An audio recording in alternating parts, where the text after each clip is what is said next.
Hi boys and girls, welcome to our summer read aloud series. Thanks for joining me. I'm so excited to share some books with you. My name is Mrs. Kovalev, or you can call me Mrs. K. Today I want to read one of my favorite stories. It's called Enemy Pie.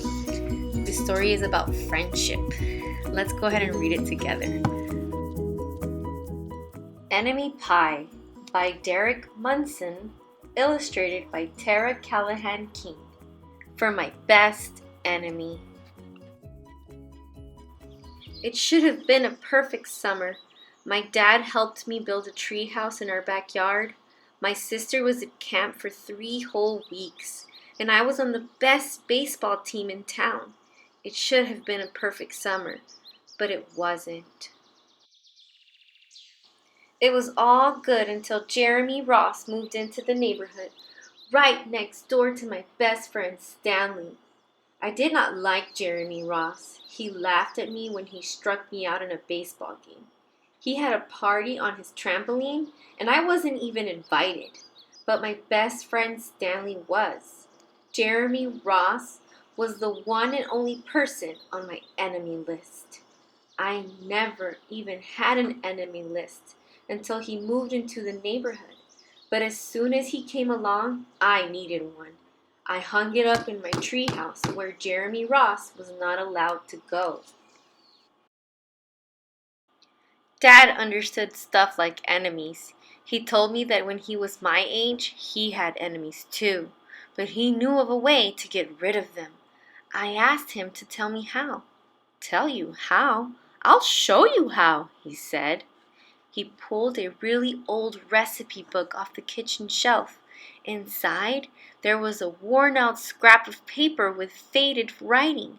Dad held it up and squinted at it. "Enemy pie," he said, satisfied. You may be wondering what exactly is enemy pie. I was wondering too, but Dad said the recipe was so secret he couldn't even tell me. I decided it must be magic. I begged him to tell me something, anything. "I will tell you this," he said. "Enemy pie is the fastest known way to get rid of enemies." Now, of course, this got my mind working.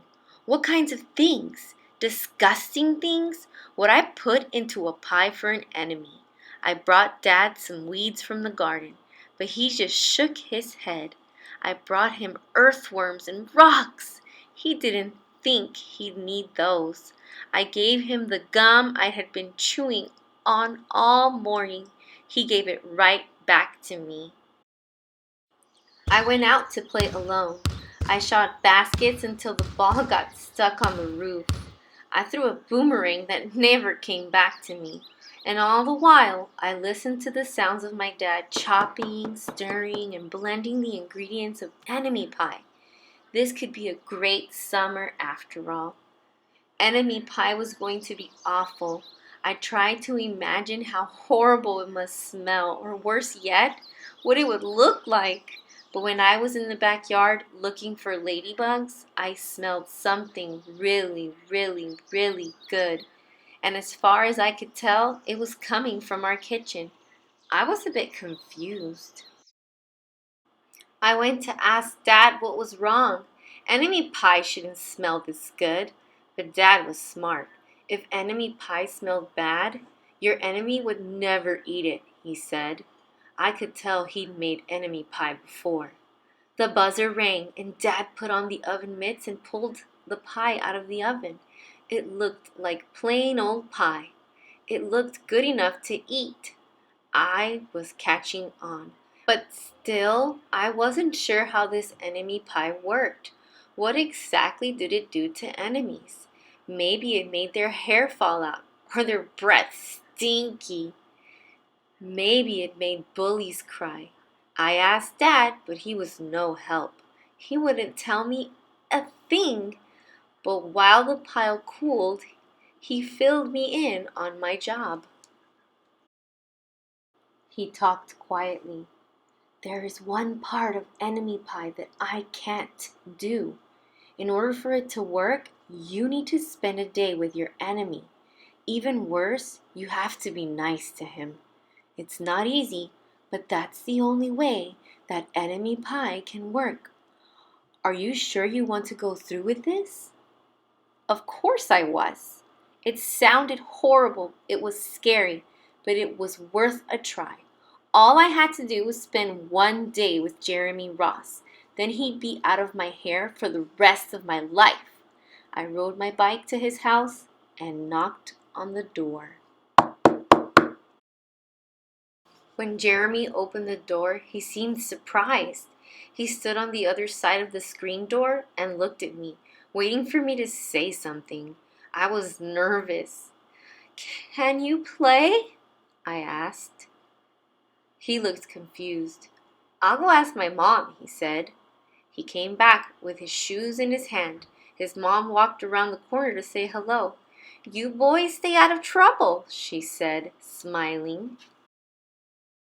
We rode bikes for a while and played on the trampoline. Then we made some water balloons and threw them at the neighbor girls, but we missed. Jeremy's mom made us lunch. After lunch, we went over to my house. It was strange, but I was kind of having fun with my enemy.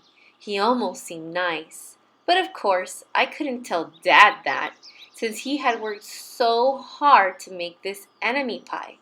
Jeremy Ross liked my basketball hoop. He said he wished he had a basketball hoop, but they didn't have room for one. I let him win a game, just to be nice. Jeremy Ross knew how to throw a boomerang. He threw it, and it came right back to him. I threw it, and it went over my house and into the backyard. When we climbed over the fence to find it, the first thing Jeremy noticed was my tree house. My tree house was my tree house. I was the boss. If my sister wanted in, I didn't have to let her. If my dad wanted in, I didn't have to let him. And if Jeremy wanted in, "Can we go in it?" he asked. I knew he was going to ask me that, but he was the top person, the only person on my enemy list, and enemies aren't allowed in my treehouse.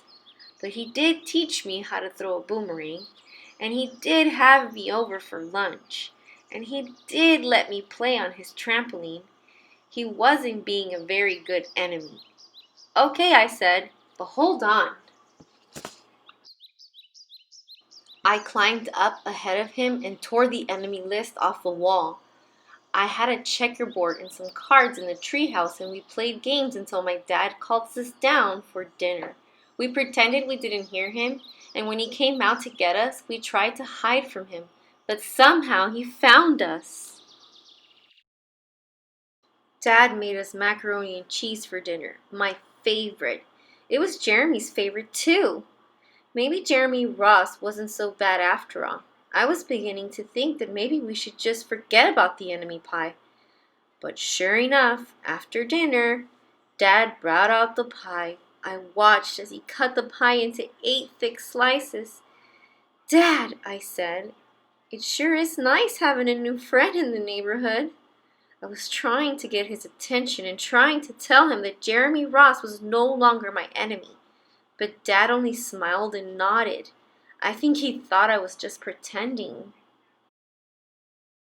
Dad dished up 3 plates side by side with big pieces of pie and giant scoops of ice cream.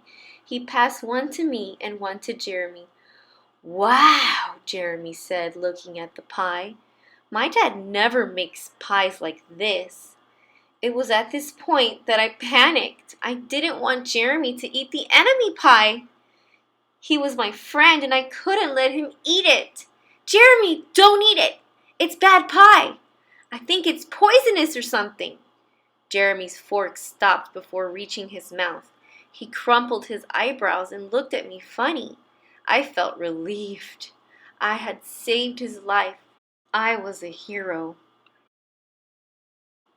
"If it's so bad," Jeremy asked, "then why has your dad already eaten half of it?" I turned to look at my dad. Sure enough, he was eating enemy pie. "Good stuff," he mumbled through his mouth. And that was all he said. I sat there watching them eat enemy pie for a few seconds.